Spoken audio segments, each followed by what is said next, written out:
Hello সবাইকে, সবাই কেমন আছো? বাড়িতে থাকাকালীন একদিন ভাবলাম চলো বিকালবেলা কোথা থেকে ঘুরে আসি। তো যাই হোক, সেই জায়গাটা আমি জানতাম অসম্ভব সুন্দর একটা ভালো জায়গা।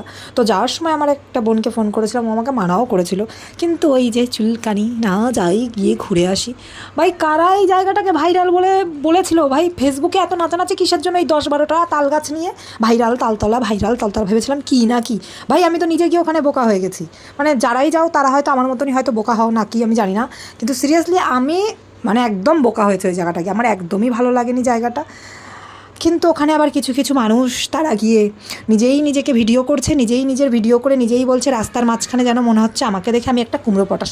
আরে ভাই তোকে যখন মনে হচ্ছে তোর নিজের যে তুই কুমড়ো পটাশ, তাহলে রাস্তার মাঝখানে বসে ছবি তুলে ভিডিও বানায় নাচানাচি করার তো কোনো দরকার নেই। আর এই 10-12টা তাল গাছ নিয়ে ভাইরাল তাল তোলা, আমি তো ভেবেছিলাম নিম্নে 25-50টা, মানে 25-30টা তো হবে।